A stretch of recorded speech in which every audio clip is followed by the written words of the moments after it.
What's up, YouTube world? It's your boy J Dub, the #1 comment on YouTube, and I'm back with another video. Today I'll be doing Married at First Sight, but not just a regular episode. It's the Where Are They Now episode, and I guess we'll send this one off because I've been waiting for the whole season to really enjoy an episode, and I could say that the reunion part 2 like really brought it what I needed to do. So I'm gonna continue with this momentum and go ahead and do the Where Are They Now episode. And for those who are new to my channel, what I do light reviews. I don't hit every point. I try to catch some details. As me, I'm a detailed person, so I try to catch the little things that I feel that are important. And again, as the #1 commenter on YouTube, I enjoy hearing y'all in the comments so we can interact. Y'all interact with each other. We can learn from each other, have some jokes, put our perspectives out there, because whatever you got to say is welcome. Because on this channel, the motto is say what you say. So I want to hear from you, however you want to say it. So going right to the episode, we start out with Michaela, and she's at her new townhouse, and in making that move. Maybe that was the reason why Michaela had to be helped out. She was temporarily homeless or something. I don't know, but talking about the Zach situation. So she gets a visit from her 3 sisters, and Michaela's updating her sisters on what's been going on with Zach. And she says she hadn't been communicating with Zach at all because Zach has pretty much cut off all communications. But she wished that her and Zach could have that closure meeting. And, sometimes some women feel that that's necessary. They got to have that closure when Zach has been telling you all kind of different ways that he really doesn't want to be with you. I don't know what else you need to see, hear, or feel, but she prefers that closure if she could have it. So Michaela believes like all those outbursts or knee-jerk reaction, as she called it, because to me, I think she kind of picks up the sayings like from the experts, and she puts it in her pain portfolio, and saying that is all due to her dad's passing. And I really truly believe that she is like, her whole world has changed since then and has manifested into what we call a Hurricane K. That certainly doesn't excuse her for releasing that hurricane on everybody, because in reality, that pain and trauma is hers, and she needs to deal with it and clean it up. And she behaves like that reactive mode. She behaves like she's a child lashing out for a situation that she doesn't like, instead of properly communicating or managing those emotions.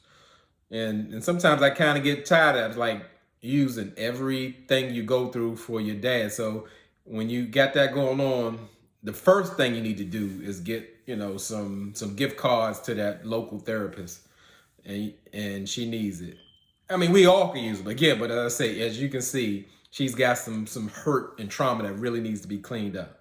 So Hurricane is saying that she's taking up shadow boxing, and that kind of calms her in a situation. But as I said, even before she go to shadow box, she need to get with an excellent therapist, because an aerobic workout ain't just going to clear all that up. That's some deep rooted trauma, and it's serious. So something that kind of like blew me away when she was speaking to her sister, and and everybody has a different perspective, a belief system. They take different signs and all that. She said that she believed her father sent her Zach to show her, that she needs a different kind of man. And I thought that was a reach and a stretch, but we're going to go with it because, she's expressing herself and communicating. She ain't knocking nothing over, getting upset and busting windows and all that. So we're going to go with that. So we see Brett, and Brett meets up with Gil. He's at the firehouse, and Gil tells Brett that now he's going to paramedic school. They're going to pay him to go to paramedic school. So now he gets to grow the beard that he already got. So I'm like, it ain't like he had the little inflamed bump situation going on, and said, now I can grow it. But he got a full beard like he'd been growing it for 4 or 5 months. And Yeah. So okay. So he's able now to grow the beard because he's in paramedic school, and it seems like he's trying to uplift or level up, as Mira would say.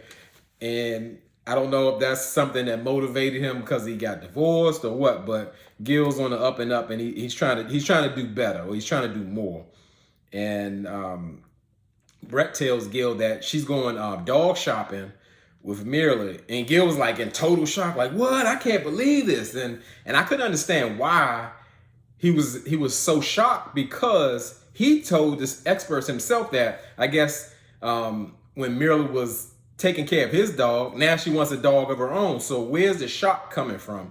Like, this is first news. Like, maybe he don't know he's been recorded or whatever the case may be, but he kind of revealed, like in his confessional, that it kind of bothers him that I guess like Mirla's switching up on him, or he feels betrayed, and I get that he feels that way, but because he's taking it personally. But Mirla doesn't want to take care of something that you picked out for yourself, and I don't get why he's taking that so bothered. Mirla's not a dog person, and quite frankly, as I've been a dog owner, I'm not a dog owner now. A dog actually only can have one owner. He could be a family dog, but the dog really belongs to someone, because that's just how it goes. And when you pick your dog out, that's whatever circumstance you're in, or however you got the dog, or you connected with the dog, that's your dog. So normally other people aren't going to feel connected to your dog as you are. So he should understand that. But he's saying he don't even want to be bothered with what's going on with Mirla. And I don't believe that. I think Gil's just playing tough because, he's dealing with some hurt. He's not doing that well after the divorce. So we see the next thing, we go to the unlikely trio. We got Ryan, we got Zach, and we got Bao, and they're playing pool. And Zach said, like, once they ended with decision day and everything, all of them start hanging out, and the pool hall has pretty much been a tradition at this point. So that's where they kick it at. So Zach asked the group, he doesn't know, should he have continued to apologize at the reunion to Michaela, after Michaela had like pretty much shut him down, told him like shut up or whatever. And to me, when you go into Ryan for any kind of relationship advice, you're in trouble. But Ryan told him, he said, it probably wouldn't have mattered if you'd have continued to apologize. So I mean, and I actually agree with Ryan, because Michaela wasn't in a space to receive what he was saying. She was just upset. She was responding in that manner. And quite frankly, if somebody telling me to shut up and all that, I don't want to apologize anyway. So I get it why Zach got kind of shut down with that. And he could have kept it like that. Like, she don't have enough respect for him to speak, even if he's not genuine. But you comfortably tell somebody, shut up, hey, we can't fly with that. Forget your apology. You need to apologize to me. So so Ryan, at that point, while they hanging out the pool hall, he just like leaves abruptly. He has to go get his dog, let his dog out. So and that's some people who don't understand like the huge responsibility of having a dog. Like, that affects your whole day-to-day life. Some people think it's worth it. Some people not. Not me, because I don't really have the time like that. I would enjoy having a dog. But nowadays, the new age of the dog is a totally different situation. It's like getting a kid that'll never grow up, and you have to be responsible for them at all times, and you're very limited in what you can do and who you can leave them with and how long and all of that. That's not a good fit for me. So I prefer other pets. So after Ryan leaves, Zach decides to make his move on Bao. Zach asked Bao, like, would she like to go out with him? And you can tell that made Bao slightly uncomfortable. It was kind of weird. And to me, I don't see like that connection with Zach. And Bao said she's curious to see what Zach is like on a date. So it was like, I don't know, like it was being nice, but who really knows? Sometimes Bao's a great communicator, but sometimes, she holds back. So I really don't know. But if you ask me what I'm looking at, I just don't see it for those two. So we see Jose. He stops by Ryan's house, while he letting the dog out. And Ryan tells Jose that he has a, and Ryan told Jose he got a date with a friend that he knows from Dallas. And Ryan says, like, as far as what he needs in a woman, he needs a level-headed woman and who's comfortable in her own skin and who's grounded. And to me, I kind of didn't like the way he said that because it sounded like he was saying that about Brett. Like, to me, Ryan should leave all that alone because he doesn't have to know, but he should know. He's pretty much responsible for the dissolvement of their marriage, Ryan and Brett. But I guess he don't see it that way. He pointing the finger at Brett on the low. So Ryan says, like, the thing he kind of took from Brett, I guess, being married to him, that he needed someone with depth. And it's like more insults going on towards Brett. Like, you know, Ryan is so deep. Ryan is deep as a puddle of water. So how can he talk about like anybody's depth? I agree that what we say, Brett lacked some communication in that marriage because she didn't bring it to the front what was going on. So she was just as bad as Ryan, but nobody's just as bad as Ryan. But I'm thinking like, Ryan, just move on. Why take the shots or whatever? And you know, I guess really all Ryan he want that Victoria's Secret model, and that wasn't Brett. But just say like, hey, I'm not attracted. I don't think I can get past it, and let's move forward. So Jose says he's struggling himself. He doesn't like that that him and Rachel are living separately. He really can't get with that. And you know that's a problem because Jose is bottom line controlling. And not that it's anything wrong with wanting to live with your wife. That's how it's supposed to be. But you know he going nuts that, you know, Rachel's out the house doing her thing whenever she want and don't have to answer to him. You know, I know that's killing him. Jose probably ain't even sleeping. And Jose says that I guess in his probationary period, he has to try to win Rachel's friends back over because, you know, Rachel had told him everything about, you know, the lockout fiasco and you know, they look at him different. Like Rachel may have moved on or can deal with him, but they looking at him sideways. And Rachel believes that her friends are very important in her life. So Jose needs to try to make that right. And again, with Ryan with the advice, he's telling Jose, you know, he's like, well, you know, her friends shouldn't have that much bad to talk about because 95% of y'all relationship is pretty much great. And I'm like, I mean, I was like, who? Ryan will say anything. As I said, when you start talking about relationships, Ryan is the last person you want to talk to. So we see Mirla, she's hosting a pool party, and it made me wonder about her living situations. Like she had got a shared apartment with Gil, and now she got a whole house with a pool and all of that. But I heard her say, my pool is bigger than that when it was at the initial honeymoon resort. The pool I saw wasn't that big, but okay. She got a pool, she got a house. I guess there's some things we really don't know about the cast or the way it's really set up. I don't know. Maybe Gil should have just moved in with her, but we know Mirla wasn't having that from the beginning. So Mirla, she's hosting the pool party, and she invited Rachel and Johnny along with a couple of her other friends. And Mirla tells Rachel, like, she has absolutely no contact with Gil, and it just wasn't meant to be. And Mirla also mentions that she wants to get a dog because we heard that Brett tell Gil that, hey, I'm going dog shopping with Mirla, and Mirla wants someone. She said she wants someone to take care of and love, and whoever that is, just it won't be Gil. We got that.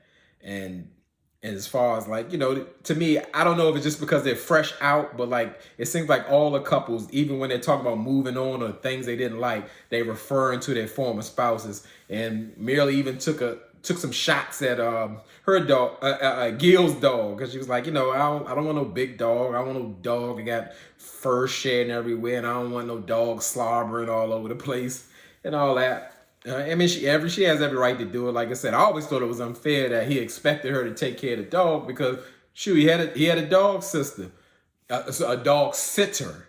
So why couldn't you continue that on? You know, who knows what Mirla wants to do, or you're tying her up, especially as a fireman. You're gone like some days on end. You know, you might have a 24, 48-hour schedule, and Mila's got to change your life around your dog. So you had somebody that picked them up. Why can't you keep getting them picked up? You know, some people felt differently. So so they're discussing about the couples getaway. Well, we really can't call it a couples getaway because there are no couples. Maybe we can say Rachel and Jose's a couple, but they're not even living together. So we'll call it a group getaway, whatever you want to say. So Miller just said she didn't really want to go because Johnny said he didn't want to go. And as I said, I'm like, why is it so important that Johnny goes or whatever the case may be? I'm thinking. But then Johnny's saying he doesn't want to go because he doesn't want to even deal with Bao. Like the thought of him like getting in another argument with Bao made him sick. And I'm thinking like, Johnny, don't you know you've been the cause of like all these arguments? Like, as I said, whatever Bao presents herself or whatever the case, nobody can take away from Bao that Bao is a strong communicator. So, you know, everybody, all these people got hang-ups about their ex-spouses. So they also mentioned like as far as Bao, I said Bao, Johnny, as well as Mila family and friends, they both think that like they're together. And I'm thinking like, if y'all are just friends like that, why do y'all family know and all your friends and all that? So they really like, they must be like involved. Like it's just not like just a regular old friendship. But as we learned like from the union, they're besties now, you know, and it's so much telling about the way they move and they interact, and even the way like Mila was so comfortable with Johnny. She's like you know, hit her with the suntan lotion, and you know, they throwing out little innuendos and hints like, well, especially Johnny, like something more is going on. So can't nobody tell me they haven't done something, you know, some of that friends with benefits. I'm not saying that they're together or anything like that, but as you see, Mila has male friends. It's like I heard one of my subscribers pretty much in a nutshell saying like Mila enjoys friend zoning men. That doesn't mean she didn't mess with him or deal with him, but she keeps him, puts him in that friend zone because she don't have to like invest the time in him. She can keep him around, but she don't have to, you know, be vulnerable or have any commitment with him. But, you know, they just want to be around and enjoy her or have fun. So we see Zach. He doing his Frank shake, making his little pink drink, and he's getting ready to FaceTime one of his newly married friends, and he says and Zach told his friend like, hey, I asked Bao out on a date, and Zach's friend asked him like a really valid question.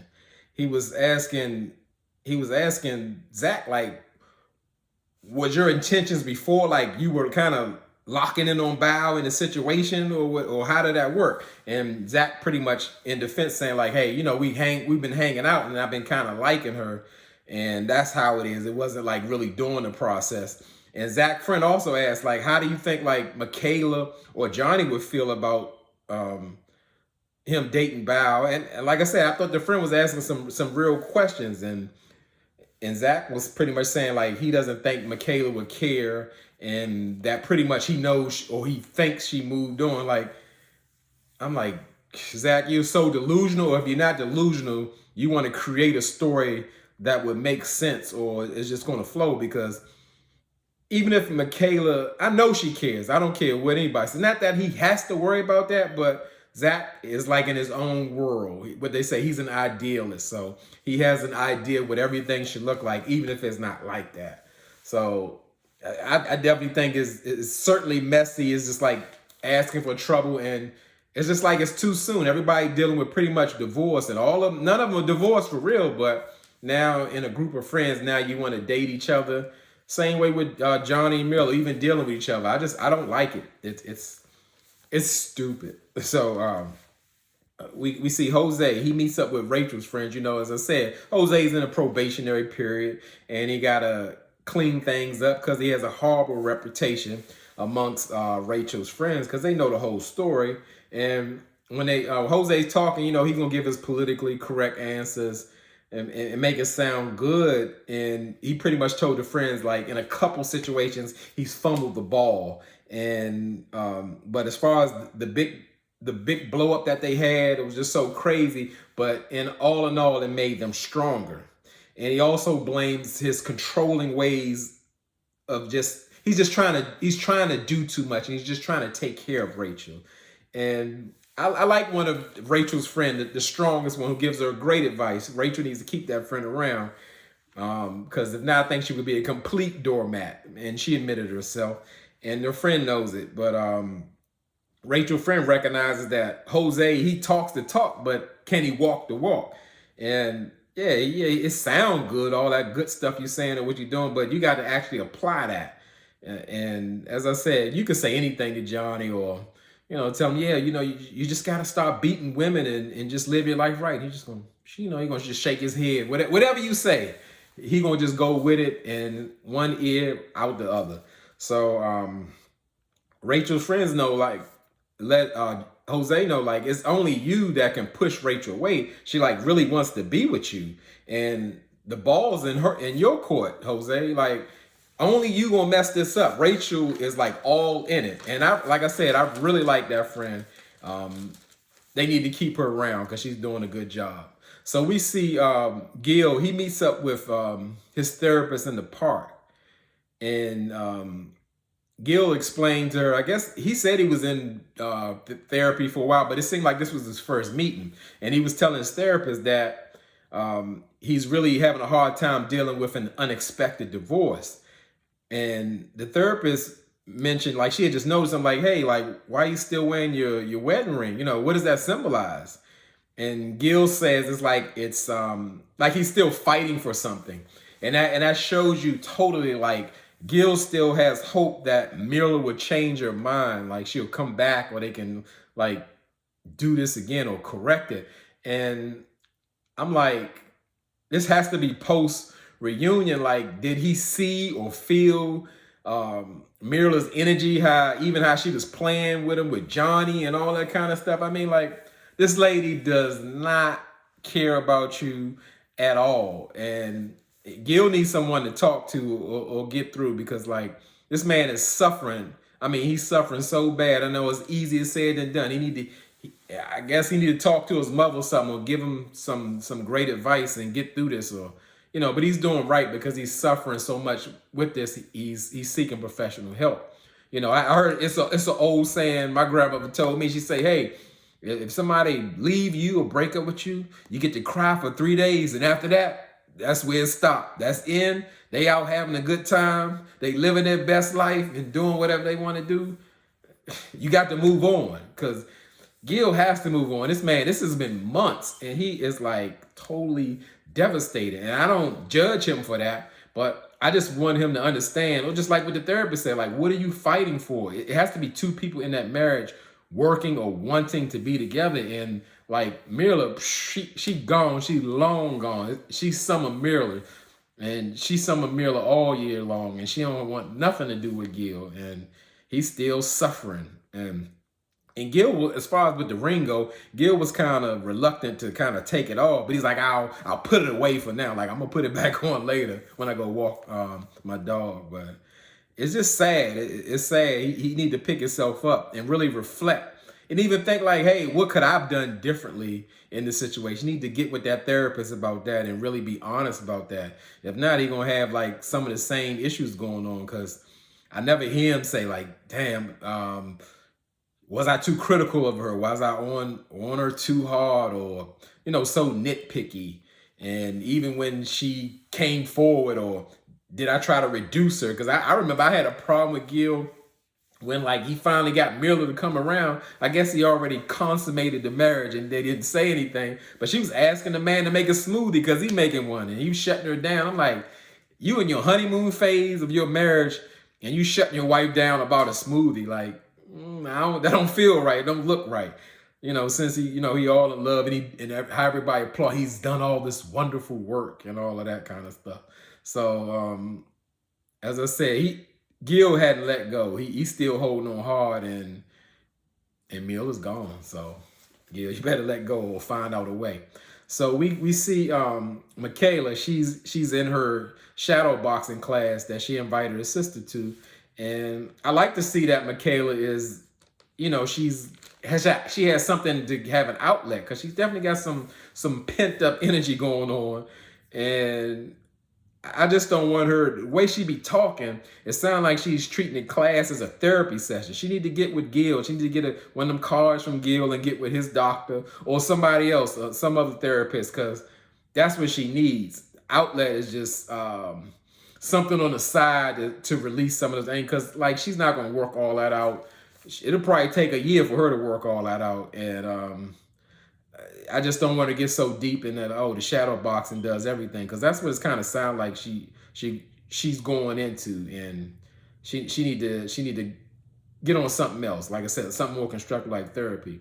But I do like the way Michaela's talking. She sounds like she's a bit more self-aware.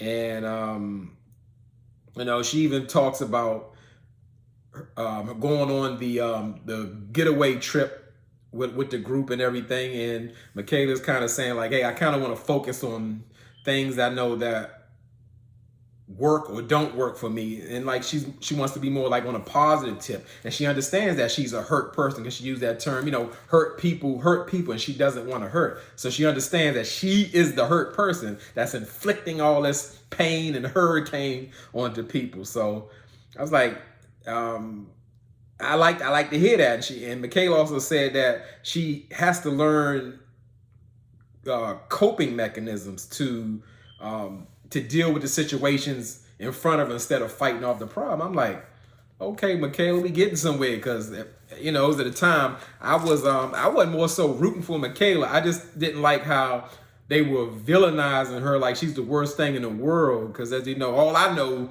is black women, and I didn't see enough black women to have their own little hurricanes and storms and all of that. And you take it as they're upset. Not that it's acceptable, but it's plenty of people, men and women, who've lost their cool.